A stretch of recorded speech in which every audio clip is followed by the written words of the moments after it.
Lesson 8 A Treat for Mosquitoes. Subtitle है इसमें blood test. Mosquitoes के लिए क्या क्या ट्रीटमेंट हो सकते हैं हम पढ़ेंगे इस लेसन में। और जो सबटाइटल दिया हुआ है कि ब्लड टेस्ट ये क्या होता है और क्यों करवाना पड़ा, इस लेसन में जो आपको बच्चे सामने दिखाई दे रहे हैं यहाँ पर इनकी एक कन्वर्सेशन दे रखी है, आपस में ये बातचीत कर रहे हैं। और तब आपको भी पता चल जाएगा पढ़ते पढ़ते लेसन को जब हम आगे बढ़ाएंगे कि ब्लड टेस्ट क्यों कराना पड़ा। ब्लड टेस्ट तो आजकल आप लोगों ने बहुत ज़्यादा सुन लिया होगा कि हर किसी का ब्लड टेस्ट के बाद बताया जाता है कि कहीं कोई प्रॉब्लम तो नहीं है बॉडी के अंदर, और अगर कोई प्रॉब्लम निकल आती है तो उसी के अकॉर्डिंग फिर उसका ट्रीटमेंट होता है। तो शुरू करते हैं। Rajat is back at school today. एक बच्चा है रजत, यहाँ पहले हम नाम ही देख लेते हैं। एक जसकीरत है, रजत है, नैन्सी है और आरती है। रजत बहुत दिनों के बाद आज स्कूल आया है। He had been absent for many days. बहुत दिनों से एब्सेंट था वो। आपके साथ भी ऐसा होता है ना कि कोई कोई आपका फ्रेंड है, कई दिनों के बाद स्कूल आता है, तब आप उससे क्या पूछते हो? How are you now? Asked Aarti. Aarti ने पूछा अब कैसे हो रजत?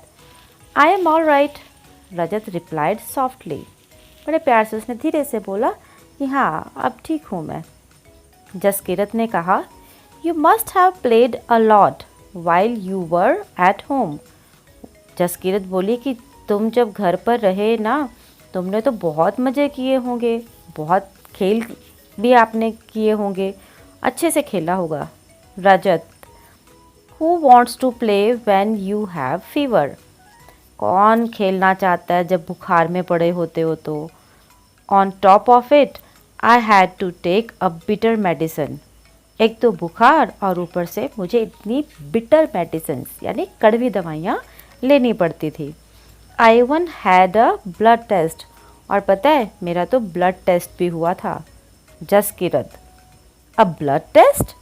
ब्लड टेस्ट क्यों? It must have been very painful. उसमें तो बहुत दर्द होता होगा। Rajat said actually when the needle pricked my finger it felt like an ant bite। दरअसल हुआ क्या कि जब मेरी फिंगर के ऊपर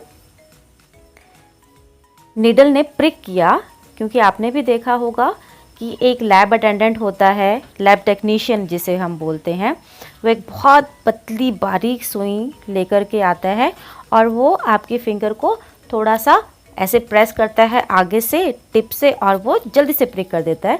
तो वही वो एक एग्जांपल बता रहा था कि अपना एक्सपीरियंस उसने बताया कि मुझे तो ऐसा लगा जैसे एक छोटी सी एंट चींटी ने बाइट कर दिया हो। They took 2-3 drops of blood and sent it for testing। उन्होंने 2-3 ड्रॉप ही मेरा लिया था और टेस्टिंग के लिए आगे भेज दिया। That's how we came to know that I had malaria। और तभी हमें पता चला था ब्लड टेस्ट की रिपोर्ट से कि मुझे तो मलेरिया हुआ है। Then Nancy said, but you get malaria when a mosquito bites you। But मुझे तो ये पता है कि मलेरिया तो तब होता है जब कोई मच्छर आपको काट जाता है। Rajat yes but we find out by the blood test. पर मुझे तो ये पता चला मेरे ब्लड टेस्ट की रिपोर्ट से, मच्छर से तो नहीं मुझे पता चला था। Jaskirat there are a lot of mosquitoes in my house these days but I did not get malaria. मेरे घर में तो कहते बहुत सारे मच्छर हैं लेकिन मुझे तो मलेरिया नहीं हुआ। Nancy who says that every mosquito bite causes malaria. ये किसने कहा है कि जितने भी मच्छर होंगे वो जितने भी काटेंगे वो सब के सब मलेरिया फैलाते हैं? सारे के सारे मलेरिया फैलाने वाले मच्छर थोड़ी होते हैं। Malaria spreads only by the disease carrying mosquitoes. Malaria तो सिर्फ वही मॉस्किटो स्प्रेड करते हैं जो कि डिजीज़ को कैरी करते हैं। आगे आपको ये सारा प्रोसीजर पता चल जाएगा कि किस तरीके से एक मॉस्किटो किसी डिजीज़ को कैरी करता है। Aarti, all mosquitoes look the same to me. मुझे तो सारे ही मच्छर एक जैसे दिखाई देते हैं। Rajat, there must be some difference. पर कोई ना कोई तो डिफरेंस उनके अंदर होना चाहिए ना, होगा कोई ना कोई तो। Nancy, did they take the blood from the place where the mosquito had bitten you. Nancy ने पूछा कि क्या उन्होंने ब्लड वहाँ से लिया था जहाँ तुमको मच्छर ने काटा था। Rajat, of course not. How do I know when and where the mosquito bit me. मुझे कैसे पता मच्छर ने मुझे कहाँ काटा था और कब काटा था, मैंने ध्यान थोड़ी रखा हुआ था इस चीज़ का। Nancy, but how could they find out that you had malaria by your blood test. But उनको कैसे पता चला कि तुमको मलेरिया है और वो भी तुम्हारे ब्लड टेस्ट से।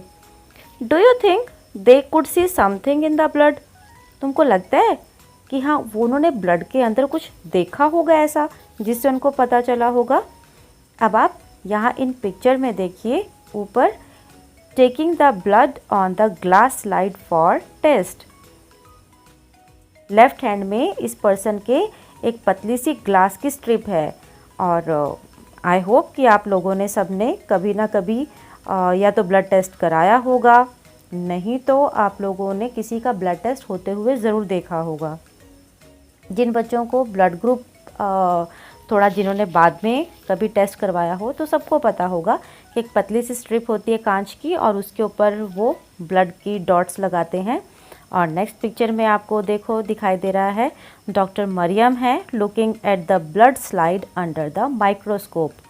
ये माइक्रोस्कोप आप लोग कभी स्कूल आएंगे तो आपको दिखाएंगे। माइक्रोस्कोप एक ऐसा इंस्ट्रूमेंट है जहाँ पर ये ग्लास की स्लाइड को रखा जाता है, जहाँ ब्लड लगा होता है इसके ऊपर। उस पोर्शन को जब लेंस के नीचे रखते हैं, वो लेंस जो होता है वो इतना फाइन होता है कि किसी भी एक चीज़ को वो 1000 टाइम्स बड़ा करके दिखाता है। हमारे ब्लड के अंदर के एक एक सेल को वो दिखाता है, उस सेल के अंदर क्या क्या चल रहा है वो भी दिखाता है, न्यूक्लियस भी दिखाता है। अगर कोई इन्फेक्शन है तो वो डॉक्टर्स को पता चल जाता है क्योंकि डॉक्टर्स ने इसके बारे में स्टडी किया होता है। प्योर ब्लड बिल्कुल नीट कैसा होता है और अगर उसमें अलग अलग तरीके के जो इन्फेक्शंस होते हैं वो ऑर्गेनिजम्स अगर आ जाते हैं तो उनके बारे में डॉक्टर्स ने स्टडी कर रखी होती है। और अगर कोई ऐसा एक्स्ट्रा बैक्टीरिया कुछ ऐसा एक्स्ट्रा चीज़ आ जाती है प्योर ब्लड के सेल्स में तो डॉक्टर्स को पता चल जाता है कि ये किस चीज़ का है, मलेरिया का है, वायरस का है, कोरोना का है। तो इसी तरीके से अलग अलग बीमारियों के अलग अलग वायरसेस हैं जो ब्लड के अंदर घूमते रहते हैं। और क्योंकि ब्लड तो पूरी बॉडी में एक जैसा फ्लो करता है तो ब्लड जब कहीं से भी लेंगे तो इसी तरीके की रिपोर्ट वो फाइंड आउट कर सकते हैं। तो ये बहुत सारे क्वेश्चंस दिए हुए हैं, इनको हम आगे कभी डिस्कस करेंगे। नेक्स्ट है at page number 69, look at the report of the blood test given here. यहाँ पर एक ब्लड टेस्ट की रिपोर्ट है। Which words in the report help us to know that the person has malaria? अब यहाँ पर कुछ तो लिखा होगा। आपको पता जब ब्लड की रिपोर्ट आती है तो वो एक पेज दे देते हैं, कंप्यूटराइज्ड टाइपिंग किया होगा और उसमें लिखा रहता है कि हाँ कहाँ क्या प्रॉब्लम आई है। तो ये ब्लड टेस्ट की रिपोर्ट देखने के बाद आपको पता चल जाना चाहिए कि क्या चीज़ ऐसा लिखा हुआ है कि इससे ये पता चलता हो कि रजत को मलेरिया हुआ है। यहाँ पे लास्ट में एक लाइन लिखी हुई है, malarial parasite found in blood sample. और नीचे हिंदी में भी समझा रखा है, खून में मलेरिया के जीवाणु पाए गए। तो ये डॉक्टर ने उसको रिपोर्ट दी होगी। यहाँ नाम लिखा है रजत का, इसकी एज लिखी है, मेल है, फीमेल है, और डायग्नोज क्या किया, fever with chills and riggers. इसके नीचे इसकी दे रखी है हिंदी, ठंड लगकर कंपकंपी के साथ बुखार। तो मलेरिया का एक सिम्टम तो आपको यहीं पता चल गया कि अगर किसी को बहुत तेज़ एकदम कंपकंपी के साथ और ठंड लगकर जब बुखार एकदम से बढ़ जाता है तो वो मलेरिया के पहले सिम्टम्स होते हैं। Medicine for malaria. From early times the dried and powdered bark of the cinchona tree was use to make a medicine for malaria. जब से मलेरिया शुरू हुआ था और जब से इसका ट्रीटमेंट बना था, जैसे आज के टाइम में हम कोरोना डिजीज़ को देखें तो कोरोना की अब तक कोई मेडिसिन, कोई ट्रीटमेंट नहीं मिला। ऐसे ही जब शुरू में सदियों पहले जब मलेरिया शुरू हुआ था तो उसकी भी कोई मेडिसिन नहीं मिली थी। और धीरे धीरे जैसे आज के टाइम में सारे साइंटिस्ट लगे हुए हैं एक्सपेरिमेंट्स करने में, ऐसे ही उस टाइम पे भी मलेरिया के लिए एक्सपेरिमेंट्स हुए थे। और जो मेडिसिन उन्होंने बनाई वो क्या था, सिंकोना ट्री है उसकी बार्क को, बार्क होता है छाल, पेड़ की छाल को सुखाकर उसका पाउडर बनाया जाता है और तब से वो मेडिसिन उसके लिए, मलेरिया के लिए यूज़ होती थी। Earlier people used to boil the bark powder and strain the water which was given to patients. शुरू में तो जब उनको पता लग गया था कि मलेरिया से ठीक होता है, जैसे डेंगू के इलाज में आप लोगों को पता है गिलोय की बेल को लोग उबाल के पीते हैं ताकि प्लेटलेट्स डाउन ना आए, क्योंकि प्लेटलेट्स अगर ब्लड सेल्स में कम हो जाते हैं तो मरीज़ की डेथ होने के पूरे चांसेस होते हैं। तो इसी तरीके के जब ये इनको पता लगा कि हाँ सिंकोना ट्री है और उसकी भी बार्क को वो पाउडर बना करके उसको बॉयल करते थे, फिर स्ट्रेन करते थे, मतलब छान लेते थे और उस पानी को वो पेशेंट को पिलाते थे। But now tablets are made from this. अब उसको और कन्वीनियंट कर दिया गया है। जैसे गिलोय की भी, वैसे तो नेचुरल जितना लो चीज़ें अच्छी रहती हैं, बट गिलोय की भी आज के टाइम में टैबलेट्स मिल जाती हैं, पतंजलि ने निकाली हुई हैं। ऐसे ही मलेरिया के लिए भी टैबलेट्स आज के टाइम में अवेलेबल हैं। अब मलेरिया पीछे रह गया है, आगे चलते हैं, एनीमिया के बारे में पढ़ते हैं। What's that? एनीमिया क्या होता है? Aarti, you know I also had to get a blood test done. पता है तुमको, मैंने भी एक बार ब्लड टेस्ट कराया था। But they took a syringe full of blood. Syringe क्या होती है? जब भी आपको इंजेक्शन लगता है, आप आगे तो होती है निडल और जो पीछे पूरी वो ट्यूब होती है ना, जिसको खींच के दवाई भरते हैं, फिर वो प्रेस करके दवाई अंदर डाल देते हैं, वो सिरिंज होती है। कि ब्लड टेस्ट तो मैंने भी कराया था, तुम्हारे तो सिर्फ 2-3 ड्रॉप्स ली थी, मेरी तो पूरी सिरिंज निकाल ली थी उन्होंने। The blood test showed that I had anaemia. और ब्लड टेस्ट की जो रिपोर्ट आई थी उसमें मुझे ये पता चला था कि मुझे एनीमिया है। Rajat, what is that? ये क्या होता है? Aarti, the doctor said that there is less haemoglobin और iron in the blood. Doctor ने बताया था कि मेरे ब्लड के अंदर आयरन कम है, मतलब हेमोग्लोबिन कम है। The doctor gave some medicines to give me strength. मुझे थोड़ी सी ताकत बॉडी के अंदर ताकि मेरे आ जाए, उसके लिए डॉक्टर्स ने मुझे कुछ मेडिसिन्स भी दी थी। He also said that I should eat jaggery, amla and more green leafy vegetables because these have iron. Tablets के साथ जो मेडिसिन्स उन्होंने दी थी मुझे, उसके साथ उन्होंने मुझे ये भी कहा था कि मुझे जैगरी यानी गुड़ खाना चाहिए, आंवला खाना चाहिए और ग्रीन लीफी वेजिटेबल्स खानी चाहिए, क्योंकि इनमें बहुत सा आयरन होता है। Nancy, how can there be iron in our blood? हमारे खून के अंदर आयरन कैसे हो सकता है? Jaskirat, there was something about this in the newspaper yesterday.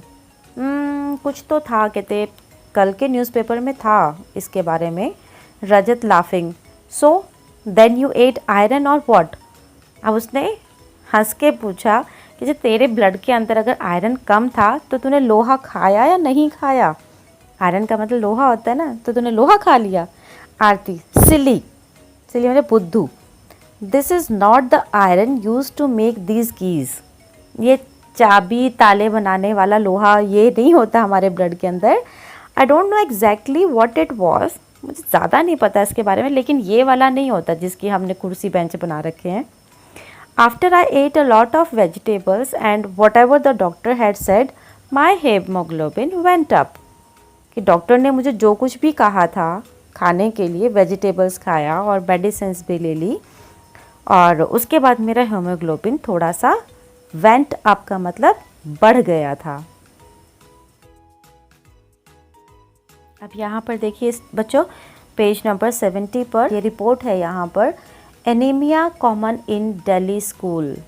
कि दिल्ली के जितने स्कूल्स हैं वहाँ पर एनीमिया बहुत कॉमन है बच्चों के अंदर। और ये रिपोर्ट है 17 नवंबर 2007 की। Thousands of children studying in the municipal corporation schools in Delhi suffer from anemia। यहाँ MCD के स्कूल बोलते हैं इनको, जैसे हमारे यहाँ हरियाणा में हरियाणा के स्कूल्स होते हैं, सरकारी स्कूल जिन्हें बोलते हैं। दिल्ली के जो स्कूल्स होते हैं उनको MCD स्कूल बोलते हैं। जितने भी आप सोशल बैकग्राउंड के बच्चे होते हैं वो वहाँ पढ़ने के लिए जाते हैं, और वहाँ की स्टडी है कि थाउजेंड्स बच्चे ऐसे हैं जो एनीमिया से वहाँ पे सफ़र करते हैं, जिनके अंदर खून की कमी होती है। This is affecting both their physical as well as mental health.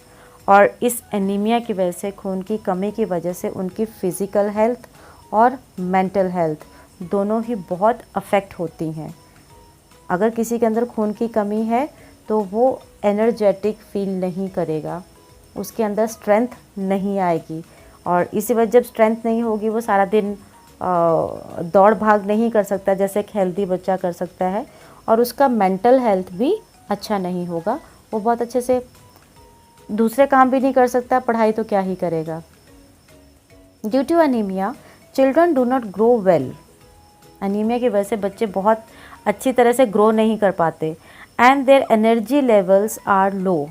जैसे पहले भी मैंने बताया था कि उनकी जो एनर्जी का लेवल है वो बहुत ही कम होता है। वो थोड़े से दूर काम करेंगे, चलेंगे, खेलेंगे, थोड़ा सा थक जाते हैं। This also affects their ability to study properly.